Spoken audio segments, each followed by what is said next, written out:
ଆରେ ଚଢ଼େଇ, ତୁ ଘରେ ଅଛୁ ନା? ଆଜି କାମକୁ ଯିବୁନି କି? ହଁ ମିଟୁ ଭାଇ, ମୁଁ ଯିବି। ଆଗ ମୋ ଝିଅକୁ ଟିକେ ଖାଇବାକୁ ଏଇ ସ୍କୁଲରେ ଛାଡ଼ିଦିଏ, ତାପରେ କାମକୁ ଯିବି। ଆଚ୍ଛା ଠିକ ଅଛି, ହେଲେ ବେଶୀ ଡେରି କରିବୁନି, ନହେଲେ ଚିଲ ମାଲିକ ରାଗିଯାଇ ତତେ କାମରୁ ବାହାର କରିଦେବେ। ଏମିତି କହି ମିଟୁ ସେଠାରୁ ଚାଲିଗଲା। ତାପରେ ମା ଚଢ଼େଇ ତା ଝିଅକୁ ଖାଇବା ଆଣିଦେଲା। ଆରେ ମା, ଶୀଘ୍ର ଶୀଘ୍ର ଖାଇବା ଖାଇଦେ, ତତେ ସ୍କୁଲରେ ଛାଡ଼ି ମୁଁ ପୁଣି କାମକୁ ଯିବି। ମା, ମୁଁ ତମର ଆଉ ମିଟୁ ଅଙ୍କଙ୍କର ସବୁ କଥା ଶୁଣିଛି। ଘର ଚଳେଇବା ପାଇଁ ତୁମେ ଅନେକ କଷ୍ଟ କରୁଛ। ମୋ ପାଇଁ ଚିନ୍ତା କରନି ମା, ତୁମେ କାମକୁ ଯାଅ। ମା, ମୁଁ ଖାଇବା ଖାଇ ଏକୁଟିଆ ସ୍କୁଲକୁ ଚାଲିଯିବି। ଆଚ୍ଛା ତେବେରେ ମା, ତୁ ଆଗ ଖାଇବା ଖାଇନି, ତାପରେ ମୁଁ କାମକୁ ଯିବି। ତୁ ଭଲରେ ସ୍କୁଲକୁ ଯିବୁ, ଆଉ ମନ ଦେଇ ପାଠ ପଢିବୁ, ଠିକ ଅଛି? ଏମିତି କହି ମା ଚଢ଼େଇ ତା ଝିଅକୁ ଖାଇବା ଖୁଆଇଲା। ତାପରେ ସେ ଶୀଘ୍ର କାମକୁ ଗଲା। ଆରେ ଚଢ଼େଇ, ଆସୁ ଆସୁ ଏତେ ଡେରି କରିଦେଲୁ କାହିଁକି? ମାଲିକ ତୋ ଉପରେ ଅନେକ ରାଗିଛନ୍ତି। କିନ୍ତୁ ମିଟୁ ଭାଇ, ମୁଁ ତ ବେଶୀ ଡେରି କରିନି। ଯେମିତି ମୋ ଝିଅ ଖାଇବା ଖାଇସାରିଲା, ମୁଁ ଶୀଘ୍ର ଏଠାକୁ ଚାଲି ଆସିଲି। ମୁଁ ତ ଅସୁବିଧା କଥା ଜାଣି ଚଢ଼େଇ, କିନ୍ତୁ ଏ ଜମିର ମାଲିକ ଏସବୁ ବୁଝିବେନି। ତାଙ୍କୁ ଠିକ ସମୟରେ କାମ ଦରକାର। ଆଚ୍ଛା ହଉ, ଆଉ କଥା ହେବାନି, ଶୀଘ୍ର ଶୀଘ୍ର କାମ କର, ନହେଲେ କେତେବେଳେ ବି ମାଲିକ ଏଠାକୁ ଆସିଯିବେ। ଏମିତି କଥା ହେଇ ସେମାନେ ଚିଲ ଜମିରେ କାମ ଆରମ୍ଭ କଲେ। ଠିକ ସେହି ସମୟରେ ଚିଲ ସେଠାକୁ ଆସିଲା। କିଏ ରେ, ଜମିଦାର ଘର ବୋହୂ, ଆଜି ଆସୁ ଆସୁ ଏତେ ଡେରି କରିଦେଲୁ କାହିଁକି? ଆଜି ତୁ ଅଧା ଟଙ୍କା ପାଇବୁ। ନା ନା ଚିଲ ଆଜ୍ଞା, ମୋ ଟଙ୍କା କାଟନ୍ତୁନି। ଦରକାର ହେଲେ ମୁଁ ରାତି ଯାଇ କାମ କରିବି, ତଥାପି ମୋ ଟଙ୍କା କାଟନ୍ତୁନି। ଆଚ୍ଛା ଠିକ ଅଛି, ତୁ ଯଦି ଆଜି ରାତି ହେବା ଯାଏ କାମ କରିବୁ, ମୁଁ ତ ଟଙ୍କା କାଟିବିନି। ହଉ ଯା, ଏବେ କାମ କର। ଏମିତି କହି ଚିଲ ସେଠାରୁ ଚାଲିଗଲା। ଚଢ଼େଇ ଆଉ ମିଟୁ ମନ ଦେଇ କାମ କଲେ। ଦେଖୁ ଦେଖୁ ସନ୍ଧ୍ୟା ହେଇଗଲା। ଆରେ ଚଢ଼େଇ, ମୋ କାମ ସମୟ ସରିଗଲା। ମୁଁ ଏବେ ମୋ ପାରିଶ୍ରମିକ ନେଇ ଘରକୁ ଯିବି। ଠିକ ଅଛି ମିଟୁ ଭାଇ, ତୁମେ ଯାଅ, ମୁଁ ଆଉ କିଛି ସମୟ କାମ କରେ, ତାପରେ ଘରକୁ ଯିବି। ତାପରେ ମିଟୁ ସେଠାରୁ ଚାଲିଗଲା। ଚଢ଼େଇ ତା କାମ କଲା। ସେପଟେ ଚଢ଼େଇ ଛୁଆ ଘରକୁ ଫେରି ଦେଖିଲା, ଘରେ ତା ମା ନାହିଁ। ସନ୍ଧ୍ୟା ହେଇଗଲାଣି, ମା ଯାଇ ଘରକୁ ଫେରି ନାହାନ୍ତି। ମୁଁ ଆଉ କିଛି ସମୟ ଅପେକ୍ଷା କରି ଦେଖେ, ନହେଲେ ମୁଁ ମିଟୁ ଅଙ୍କଙ୍କ ଘରକୁ ଯିବି। ଚଢ଼େଇ ଛୁଆ ତା ମା କୁ ଅପେକ୍ଷା କରି ରହିଲା। ସେପଟେ କାମ ସାରି ଚଢ଼େଇ ଚିଲ ପାଖକୁ ଗଲା। ଚିଲ ଆଜ୍ଞା, ମୁଁ ଜମିର ସବୁ କାମ ସାରି ଦେଇଛି, ଏବେ ମୁଁ ଘରକୁ ଯିବି, ମତେ ମୋ ପାରିଶ୍ରମିକ ଦିଅନ୍ତୁ। କିଏ ରେ, ତୁ ଏତେ ଶୀଘ୍ର ଆସିଲୁ ଯେ? ରାତି ହେବାକୁ ତ ଅନେକ ଡେରି ଅଛି। ତୁ ତ କହୁଥିଲୁ ତୁ ରାତି ଯାଏ କାମ କରିବୁ। କିନ୍ତୁ ଚିଲ ଆଜ୍ଞା, ମୁଁ ଯେତିକି ଡେରି କରିଥିଲି ସେତିକି ସମୟ କାମ କରିଦେଇଛି। ଚୁପ୍ କର, ମୋ ସହ ଚାଲ କି ନାଇଁ, ମୁଁ ତତେ ଟଙ୍କା ଦେବିନି। କାଲି ଯଦି ଠିକ ସମୟରେ ଆସିବୁ, ସେତେବେଳେ ଟଙ୍କା ପାଇବୁ। ଏମିତି ଶୁଣି ଚଢ଼େଇ ମନ ଦୁଃଖରେ ନିଜ ଘରକୁ ଫେରିଗଲା। ମା, ଆଜି କାମରୁ ଆସୁ ଆସୁ ଏତେ ଡେରି କରିଦେଲ ଯେ?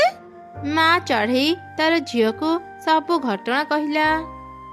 ଏସବୁ ତୁମେ କଣ କହୁଛ ମା? ଚିଲ ଅଙ୍କଲ ତୁମକୁ ଟଙ୍କା ଦେଲେନି? ଆଜି ରାତି ଆମେ କଣ ଖାଇବା? ଘରେ ତ କିଛି ବି ଖାଇବା ନାହିଁ। ମୋ ଖାତା କଲମ ବି ସରିଯାଇଛି। ମା, ମୁଁ ଯଦି କାଲି ଖାତା କଲମ ନ ନେବି, ଟିଚର ମତେ ବହୁତ ରାଗିବେ। ଚିନ୍ତା କରନି ରେ ମା, ମୁଁ ଏବେ ମିଟୁ ଭାଇଙ୍କ ପାଖରୁ ତୋ ପାଇଁ କିଛି ଖାଇବା ଆଣିଦେଉଛି। କାଲି କାମ କରି ମୁଁ ତୋ ପାଇଁ ଖାତା କଲମ କିଣିଦେବି। ଏମିତି କହି ମା ଚଢ଼େଇ ଶୀଘ୍ର ମିଟୁ ପାଖକୁ ଗଲା, ଆଉ ତାକୁ ସବୁ କଥା କହି କିଛି ଖାଇବା ମାଗିଲା। ତୁ ଠିକ ସମୟରେ ଆସିଲୁ ଚଢ଼େଇ, ଆଉ ଯଦି ଟିକେ ଡେରି କରିଥାନ୍ତୁ ମତେ ପାଇନଥାନ୍ତୁ। ମୁଁ ଏକ ଜରୁରୀ କାମରେ ବାହାରକୁ ଯାଉଛି, ସକାଳେ ଘରକୁ ଫେରି ଆସିବି। ମୋ ପାଖରେ କିଛି ଖାଇବା ଅଛି, ଏସବୁ ନେଇ ଘରକୁ ଯା। ତୁମକୁ ବହୁତ ବହୁତ ଧନ୍ୟବାଦ ମିଟୁ ଭାଇ, ମୁଁ କାଲି କାମ କରି ତୁମ ଖାଇବାର ଟଙ୍କା ଦେଇଦେବି। ତାପରେ ମା ଚଢ଼େଇ ଖାଇବା ଧରି ତା ଝିଅ ପାଖକୁ ଗଲା, ଆଉ ତାକୁ କିଛି ଖାଇବା ଦେଲା। ସେପଟେ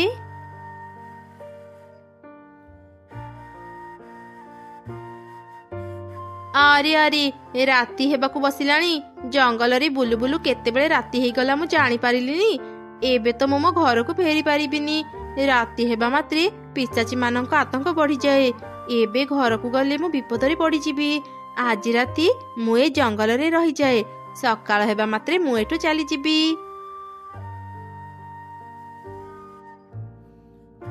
ଆରେ ଏଇ ତ ଆଗରେ ଗୋଟେ ଘର ଦେଖାଯାଉଛି। ଏଇ ଘରର ଆଖପାଖରେ ଆଉ ଘର ନାହିଁ। ଆଜି ରାତି ମୁଁ ଏଇଠି ରହିଯାଏ। କିନ୍ତୁ ଏଇ ରୂପରେ ଗଲେ ତ ଏଇ ଘରେ ରହୁଥିବା ଚଢ଼େଇ ମାନେ ମତେ ଭୟ କରିବେ। ନା ନା, ମୁଁ ଗୋଟେ ରୂପ ବଦଳି ତାଙ୍କ ଘରକୁ ଯାଏ।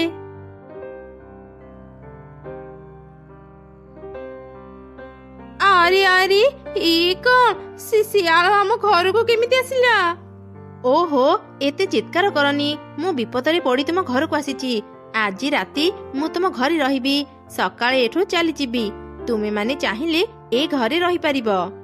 ନା ନା ମା, ମୁଁ ଏ ଶିଆଳ ସାଙ୍ଗରେ ଗୋଟେ ଘରେ ରହିପାରିବିନି। ମତେ ଭାରି ଡର ଲାଗୁଛି। ଆଜି ରାତି ଆମେ ବାହାରେ ରହିବା ପଛେ ଏ ଶିଆଳ ସାଙ୍ଗରେ ରହିବାନି।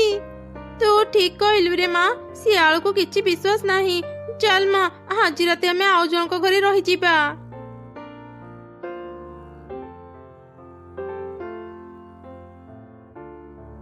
ଯା ହଉ, ଏମାନେ ଏଠୁ ଚାଲିଗଲେ। ମତେ ଏକା ରହିବାକୁ ଭାରି ଭଲ ଲାଗେ। ଲାଗୁଛି ଏଇ ଚଢ଼େଇ ମାନେ ଶିଆଳକୁ ଭୟ କରନ୍ତି। ଏ କଥା ତ ମୁଁ ଆଗରୁ ଜାଣିନଥିଲି। ଚଢ଼େଇ ମାନେ ମୋ ପାଇଁ ଆଜି ବାହାରେ ରହିବେ। ତା ବଦଳରେ ମୁଁ ସେମାନଙ୍କୁ କିଛି ନା କିଛି ଉପହାର ନିଶ୍ଚୟ ଦେବି। ଏମିତି ଶିଆଳ ପୁଣି ଥରେ ପରି ହେଇଗଲା। ଆଉ ସେ ତା ଯାଦୁ ଶକ୍ତିରେ ଚଢ଼େଇର ଘରକୁ ସୁନା ଘର କରିଦେଲା। ତାପରେ ସେ ଆରାମ କଲା। ସେପଟେ ଚଢ଼େଇ ଏ ସବୁ କିଛି ନ ଜାଣି କାଉ ଘରକୁ ଯାଇ ତାକୁ ସାହାଯ୍ୟ ମାଗିଲା। କାଉ ଭାଇ, କାଉ ଭଉଣୀ, ଦୟାକରି ମତେ ଟିକେ ସାହାଯ୍ୟ କର। ଆମ ଘରେ ଶିଆଳ ପଶିଛି। ଆଜି ରାତି ଆମ ମା ଝିଅଙ୍କୁ ତୁମ ଘରେ ଆଶ୍ରୟ ଦେଇଥାଅ। ଓହୋ, ରାତିଟାରେ ଏମିତି ପାଟି କାହିଁକି କରୁଛୁ କହିଲୁ ଚଢ଼େଇ? ତୋ ଘରେ ଶିଆଳ ପଶିଲା କି ବାଘ ପଶିଲା, ସେଥିରେ ଆମର କଣ ଯାଏ ଆସେ? ଏମିତି କୁହନ୍ତୁନି ଆଣ୍ଟି। ଆମେ ବହୁତ ବିପଦରେ ପଡି ଏଠାକୁ ଆସିଛୁ। ବାହାରେ ବହୁତ ଥଣ୍ଡା ଲାଗୁଛି। ଏତେ ବଡ ଶୀତ ରାତିରେ ଆମେ ବାହାରେ କେମିତି ରହିବୁ କହିଲ? ଆମକୁ ଟିକେ ସାହାଯ୍ୟ କର ଆଣ୍ଟି। ବା, କେତେ ସୁନ୍ଦର କଥା କହୁଛୁ ଚଢ଼େଇ ଛୁଆ। ଏ ସବୁ କଥା ତତେ କିଏ ଶିଖେଇଛି? ନିଶ୍ଚୟ ତ ମା ଶିଖେଇଥିବ। ତମେ ମାନେ ଯାହା କହିଲେ ବି ଆମ ଘରେ ରହିପାରିବନି। ଏବେ ବିରକ୍ତ ନ କରି ଏଠୁ ଚାଲିଯାଅ। କାଉ ମାନେ ଚଢ଼େଇ ମାନଙ୍କୁ ତାଙ୍କ ଘରୁ ବାହାର କରିଦେଲେ। ମନ ଦୁଃଖରେ ଦୁଇ ଚଢ଼େଇ ସେଠାରୁ ଉଡ଼ି ଚାଲିଗଲେ।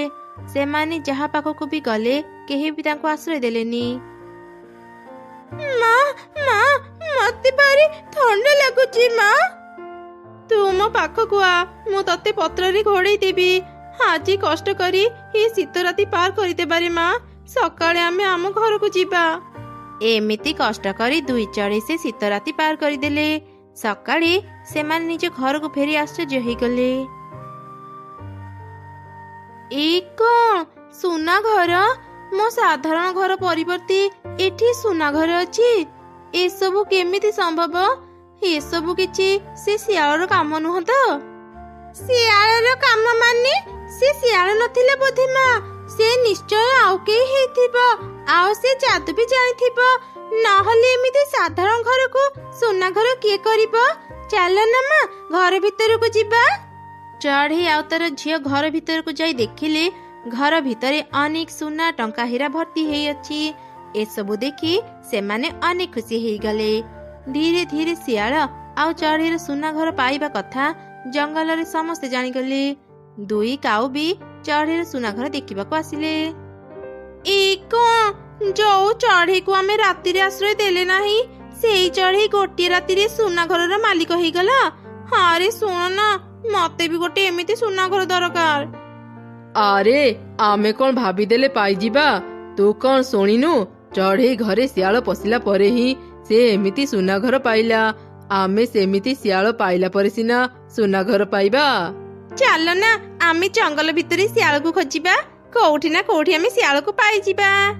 ତାପରେ ସେମାନେ ଦିନ ରାତି ଶିଆଳକୁ ଖୋଜିଲେ। ଅନେକ ଦିନ ଖୋଜିଲା ପରେ ସେମାନେ ଗୋଟେ ଶିଆଳକୁ ପାଇଗଲେ। ଏଇ ତ ଶିଆଳ ମିଳିଗଲା। ଏବେ ଆମେ ବି ସୁନା ଘର ପାଇବୁ। ଶିଆଳ ଆଜ୍ଞା, ଆମ ସାଙ୍ଗରେ ଆମ ଘରକୁ ଚାଲ। ଆଉ ସେଠି ଗୋଟେ ରାତି ରହି ଆମକୁ ଗୋଟେ ସୁନା ଘର ଦିଅ। ହଁ, ଆମ ସାଙ୍ଗରେ ଆମ ଘରକୁ ଚାଲ। ଚଢ଼େଇ ଘରେ ଯେମିତି ଗୋଟେ ରାତି ରହିଲ, ଆମ ଘରେ ବି ସେମିତି ଗୋଟେ ରାତି ରୁହ, ଆମେ ତୁମର ଅନେକ ସେବା କରିବୁ।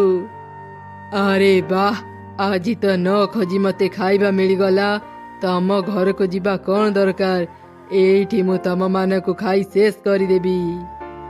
ଯେମିତି ଶିଆଳ ଦୁଇ କାଉଙ୍କୁ ଆକ୍ରମଣ କରିବାକୁ ଆସିଲା, ଭୟରେ ଦୁଇ କାଉ ଶୀଘ୍ର ସେଠାରୁ ଉଡ଼ି ଚାଲିଗଲେ। ସେମାନେ ବୁଝିଗଲେ ସେମାନେ ଭୁଲ